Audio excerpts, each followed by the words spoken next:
So we first met in choir practice. I'd been there for a while already, playing guitar, and she came aboard as a singer. Mark and I met in 2009 when I joined the youth choir at our local parish, and he played guitar there, and I came to sing. We used to just hang out, like after choir, we'd hang out at Macca's. We often go to Macca's just for chocolate sundaes and fries, and we eat the fries in the sundaes.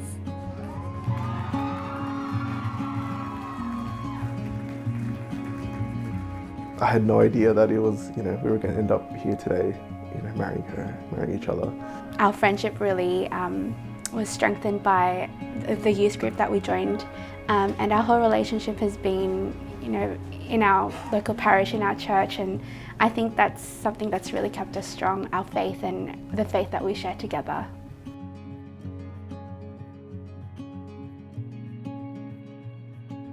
We went to our first date to Auburn Botanical Gardens. We saw cherry blossoms for the first time and blew our minds, and from then we were like, nah, one day we will go to Japan and see these cherry blossoms for real. We went to Japan in 2020 where he proposed to me. The proposal went down really well, surprisingly, in Japan. I mean, it was a bit of a panic fest. I had the ring with me the whole time. We were in Japan for 2 weeks.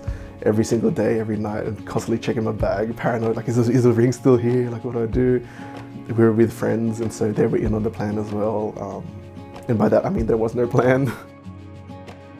I was hitting up one of our friends whose wife is from Osaka, and I was like, hey, I need some cool spots to propose. She recommended this Botanical Gardens. We made our way there. I was just like, hey, can we just check out this garden real quick? I really want to check it out. We ended up going to the wrong garden. It was the one next to it. But no, it worked out. We were the only ones there, which was great. When Mark and I got engaged, that day we dressed up in kimonos, and I think these are the replicas of that. Tried to do a little sneaky. I was like, hey, can you guys take a photo of just me and Abby, just doing silly shots? And right before the moment, I was like, oh, let's do a funny photo. She was turning around, and yeah, I got down on my knee, pulled out the ring, and when she turned around and looked at me, she was just bawling her eyes out, and she was, yeah.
Abby's brother Tommy and my grandma, we call her my mom, which is my mom's mom. So Tommy passed away from leukemia. He was still in primary school. Anthony, or Tommy, is my younger brother who passed away 11 years ago now, and because he was younger than me, I sort of always assumed that we would grow up together and he would be here for these big moments in my life. I never got the chance to meet him, but all the stories that I hear from her family and her brother and from her, he was just the kindest boy, and he was just so selfless and so caring of everyone.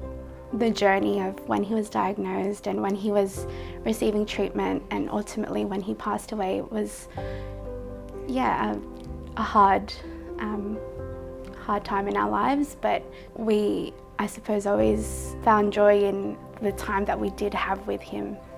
So whenever we can, we do make, stop by at the Pine Grove Cemetery to just pay our respects and just have a chat with him.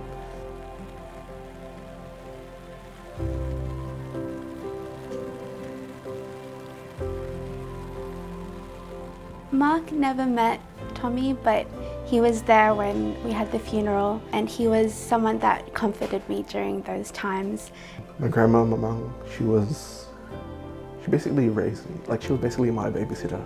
Like, I got to know her more because she was here with us. And as a kid, you know, I didn't really get to cherish those moments, I guess. So looking back after she passed, I had these regrets, how we definitely took it for granted. I know I certainly did. Every now and then I do kind of stop to think, like would she be proud, or would she be happy with like who I am today, kind of thing.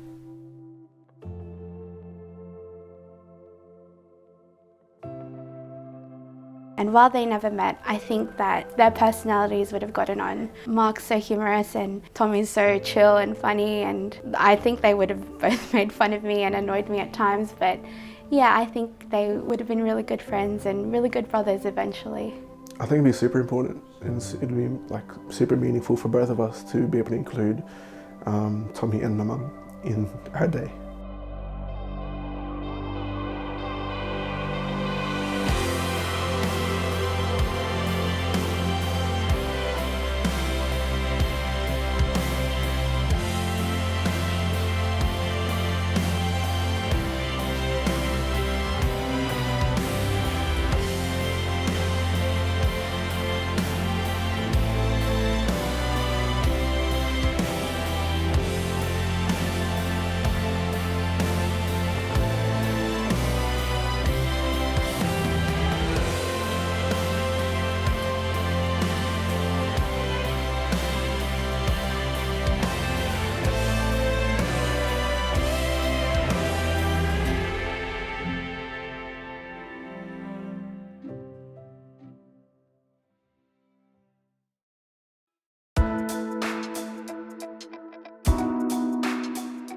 To my dearest, soon-to-be wife, Abby. To my dearest Pablo, Penguin, Bebe, Honey, King Santa, Mark. I'm so proud of what we've accomplished and cannot wait to see and experience what God has planned for our future together.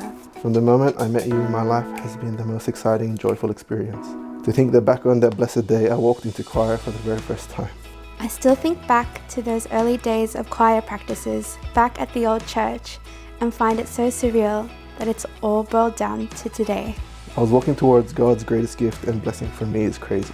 You, the cheesiest, lamest and silly person I know, the most caring, trustworthy and courageous man. You've helped me grow so much in my career, in my family and in my faith. There really aren't enough words in my lexicon to thank you for everything and for the inspiration you are.